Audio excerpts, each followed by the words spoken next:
ವೀರಶೈವ ಲಿಂಗಾಯತ ಸಮುದಾಯದ ತಾಯಿ ಬೇರು ಅಂತ ಕೇಳಿದ್ರೆ ಅದು ಪಂಚಪೀಠಗಳು. ರಂಭಾಪುರಿ ಇರ್ಬೋದು, ಶ್ರೀಶೈಲ, ಜೊತೆಗೆ ಕಾಶಿ, ಉಜ್ಜಯಿನಿ, ಇವೆಲ್ಲವೂ ಕೂಡ ಕೇದಾರನಾಥ, ಇವೆಲ್ಲವೂ ಕೂಡ ತಾಯಿ ಬೇರಿನ ರೀತಿ ಕೆಲಸ ಮಾಡುತ್ತೆ ಈ ಪೀಠಗಳು. ಬಟ್ ಈ ಪೀಠಗಳ ನಡುವೆ ಹಲವು ವಿಚಾರಗಳಿಗೆ ಹಲವು ದಶಕಗಳಿಂದ ಮುನಿಸು ಕಾಣಿಸಿಕೊಂಡಿತ್ತು. ಈಗ ಎಲ್ಲಾ ಪೀಠಗಳನ್ನ ಒಂದು ಮಾಡೋ ನಿಟ್ಟಿನಲ್ಲಿ ಶಾಮನೂರು ಶಿವಶಂಕರಪ್ಪ ಅವರು ಕಸರತ್ತನ್ನು ನಡೆಸ್ತಾ ಇದ್ದಾರೆ.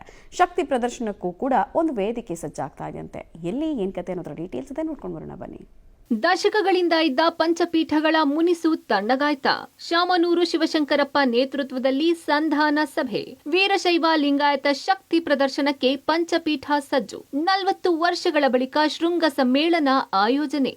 ರಾಜ್ಯದ ಪ್ರಬಲ ಸಮುದಾಯಗಳಲ್ಲಿ ಒಂದಾದ ವೀರಶೈವ ಲಿಂಗಾಯತ ಸಮುದಾಯ ಜಾತಿ ಗಣತಿಯಲ್ಲಿ ಅತಿ ಕಡಿಮೆ ಸಂಖ್ಯೆಯಿಂದ ಹೊರಹೊಮ್ಮಿತ್ತು. ಇದಕ್ಕೆ ರಾಜ್ಯ ಸರ್ಕಾರದ ವಿರುದ್ಧ ಅಖಿಲ ಭಾರತ ವೀರಶೈವ ಮಹಾಸಭಾ ರಾಷ್ಟ್ರೀಯ ಅಧ್ಯಕ್ಷ ಶಾಮನೂರು ಶಿವಶಂಕರಪ್ಪ ಸೇರಿದಂತೆ ಹಲವು ಮಠಾಧೀಶರು ವಿರೋಧ ವ್ಯಕ್ತಪಡಿಸಿದ್ರು. ಅಲ್ಲದೆ ರಾಜ್ಯ ಸರ್ಕಾರಕ್ಕೆ ಠಕ್ಕರ್ ಕೊಡುವ ನಿಟ್ಟಿನಲ್ಲಿ ಈಗ ಕೇಂದ್ರ ನಡೆಸಲಿರುವ ಜನಗಣತಿ ಜಾತಿ ಗಣತಿಯಲ್ಲಿ ವೀರಶೈವ ಲಿಂಗಾಯತ ಸಮುದಾಯದ ಎಲ್ಲಾ ಒಳ ಪಂಗಡಗಳನ್ನು ಒಂದು ಮಾಡುವ ನಿಟ್ಟಿನಲ್ಲಿ ದಾವಣಗೆರೆಯಲ್ಲಿ 40 ವರ್ಷದ ನಂತರ ಮತ್ತೆ ಶೃಂಗ ಸಮ್ಮೇಳನ ಆಯೋಜನೆ ಮಾಡಲಾಗ್ತಿದೆ.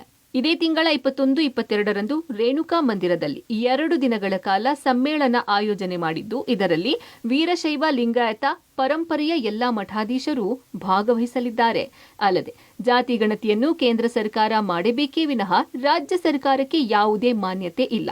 ಮುಸ್ಲಿಂ ಸಮುದಾಯದಲ್ಲಿ ಸಾಕಷ್ಟು ಒಳ ಪಂಗಡಗಳು ಇದ್ದರೂ ಜಾತಿ ಗಣತಿಯಲ್ಲಿ ಮುಸ್ಲಿಂ ಎಂದು ಬರೆಸಿದ್ದು, ಅದೇ ರೀತಿ ವೀರಶೈವ ಲಿಂಗಾಯತ ಸಮುದಾಯದಲ್ಲಿ ಎಷ್ಟೇ ಒಳ ಪಂಗಡಗಳು ಇದ್ದರೂ ಅವು ವೀರಶೈವ ಲಿಂಗಾಯತ ಎಂದು ಬರೆಸಬೇಕು ಹಾಗೂ ಸಮಾಜದ ಜಾಗೃತಿಗಾಗಿ ಶೃಂಗ ಸಮ್ಮೇಳನ ಹಮ್ಮಿಕೊಳ್ಳಲಾಗಿದೆ ಎಂದು ಜಗದ್ಗುರು ರಂಭಾಪುರಿ ಶ್ರೀ ತಿಳಿಸಿದ್ದಾರೆ. ರಾಷ್ಟ್ರೀಯ ಅಧ್ಯಕ್ಷರಾಗಲಿ ರಾಜ್ಯದ ಅಧ್ಯಕ್ಷರಾಗಲಿ ಸರ್ಕಾರದ ನಿರ್ಧಾರವನ್ನ ಬಹಿಷ್ಕಾರ ಮಾಡಿ ಸ್ವತಃ ಮಹಾಸಭೆಯಿಂದಲೇ ಜನಗಣತಿಯನ್ನ ಜಾತಿ ಗಣತಿಯನ್ನ ಮಾಡ್ತೇವೆ ಅನ್ನುವಂಥ ನಿರ್ಧಾರ ಏನು ಕೈಗೊಂಡ್ರು, ಆ ನಿರ್ಧಾರವನ್ನು ಕೂಡ ವೀರಶೈವ ಧರ್ಮದ ಪಂಚಪೀಠಗಳು ಸ್ವಾಗತ ಮಾಡಿದ.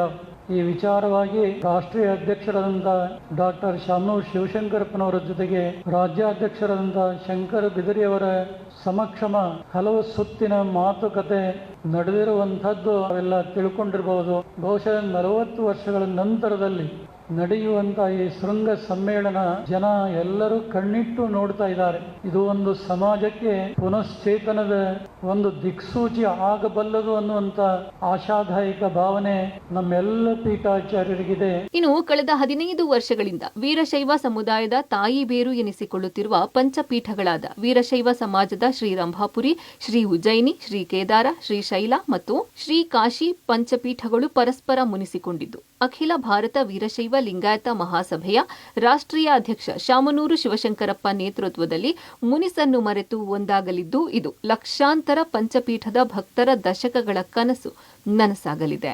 ಅಲ್ಲದೆ ಅದು ಬೆಣ್ಣೆನಗರಿ ದಾವಣಗೆರೆಯಲ್ಲಿ ಒಂದಾಗುತ್ತಿರುವುದು ಭಕ್ತರಲ್ಲಿ ಸಂತಸ ಮನೆ ಮಾಡಿದೆ. ಜೊತೆಗೆ ವೀರಶೈವ ಲಿಂಗಾಯತ ಸಮುದಾಯದ ಎಲ್ಲಾ ಒಳ ಪಂಗಡಗಳನ್ನು ಒಂದು ಮಾಡುವ ಉದ್ದೇಶದ ಜೊತೆಗೆ ಪಂಚಪೀಠಗಳು ಒಂದೇ ವೇದಿಕೆಗೆ ತರುವುದಕ್ಕೆ ಶೃಂಗ ಸಮ್ಮೇಳನ ಸಾಕ್ಷಿಯಾಗಲಿದೆ. ಒಟ್ಟಾರೆ ಬೆಣ್ಣೆನಗರಿ ದಾವಣಗೆರೆಯಲ್ಲಿ ದಶಕಗಳ ನಂತರ ಪಂಚಪೀಠಗಳು ಒಂದಾಗುತ್ತಿದ್ದು, ಇದನ್ನು ಕಣ್ತುಂಬಿಕೊಳ್ಳಲು ಭಕ್ತಗಣ ಕಾತುರದಿಂದ ಕಾಯುವಂತಾಗಿದೆ.